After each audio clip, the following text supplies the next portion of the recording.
All right, let's talk Roy Jones Jr. versus Mike Tyson. What did you guys make of it? Like everything, the whole thing, the production, everything.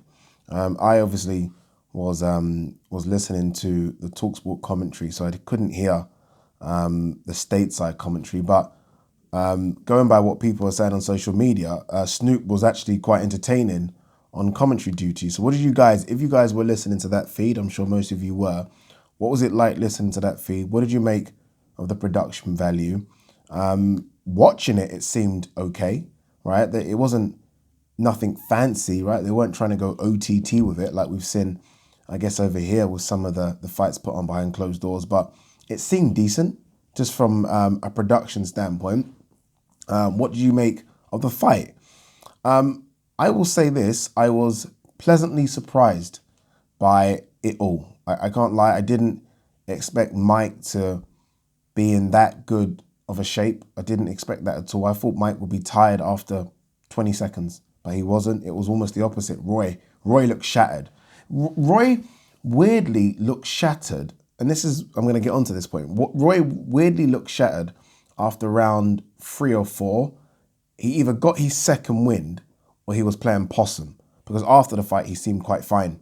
But around 3 or 4, I think they went to the corner and he looked out on his feet, whereas Mike looked in pretty good condition throughout.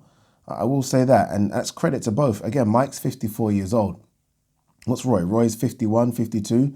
For the both of them to go 8 rounds, 2 minutes a round, that's not easy. So credit to both before I get on to my next point. My next point is I do think that the fight was somewhat fixed. Now, obviously, before, like, in the last couple of days, it's gone from they aren't knocking each other out to they're allowed to knock each other out. Now, I do think that whoever leaked this thing about there isn't no knockouts wasn't supposed to. I feel like both fighters, even though Thriller came out and said, is it Thriller or Thriller? They came out and said, okay, no, there's knockouts. I do think that they told both behind the scenes, no headshots. I believe that. I can't remember how many headshots or attempted headshots I actually saw. I saw a lot of body punches, and it almost, to me, looked like a body spar.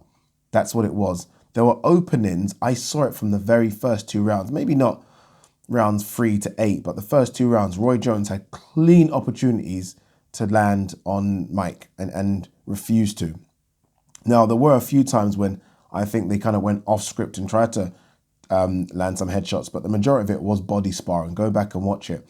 So I do think the fight was a little bit fixed, but I'm not taking anything away. I think, again, I was pleasantly surprised by how entertaining that was. Now, I've gone back and watched Danny Jacobs, Gabriel Rosado. That was 100 times more entertaining than 2 legit fighters fighting right now. That's true. That's fact. So credit to both. What I think it will do now is start like an elder statesman league.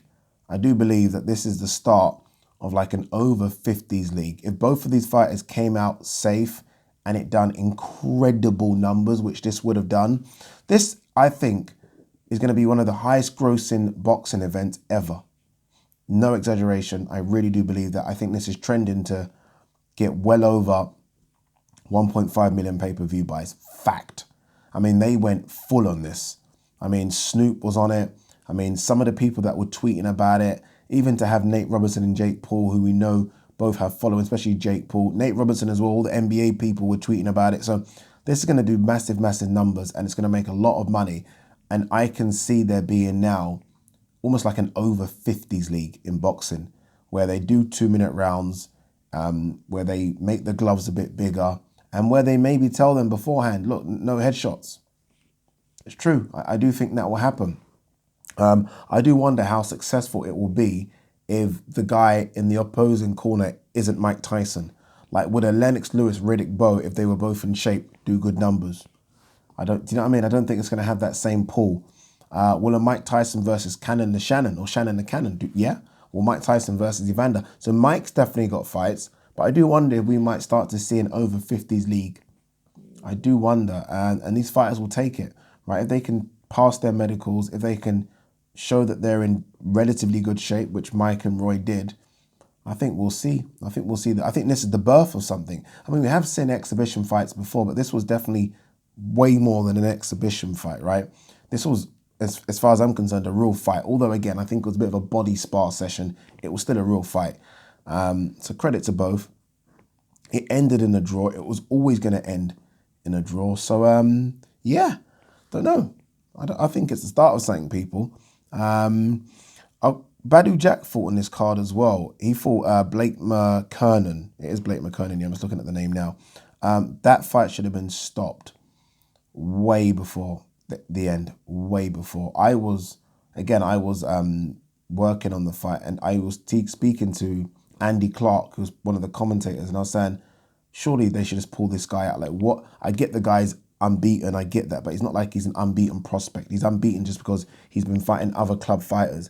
Badu Jack's a world level elite fighter, and he was just beating up on the guy badly. I don't know what the guy gets out of. Is it some sort of moral victory to go 8 rounds with Badu Jack and get your face smashed in?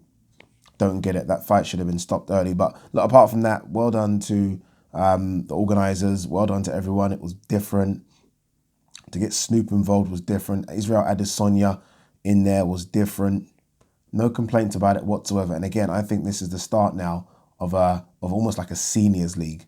Again, as long as they're healthy and they keep it to 2-minute rounds, I can see a lot of, like, Bernard Hopkins is what, 52 or 51. He could fight someone. Like, Nigel Benn wants to fight. Like, for example, okay, I'm not saying this is cool. That's not what I'm saying. But you see, Nigel Benn wanted to have a fight recently. Nigel Benn could do that against a Bernard Hopkins for 8 rounds, 2 minutes. The problem with Nigel Benn and Bernard Hopkins is that both of them will see the red mist and they'll fuck each other up. Peace.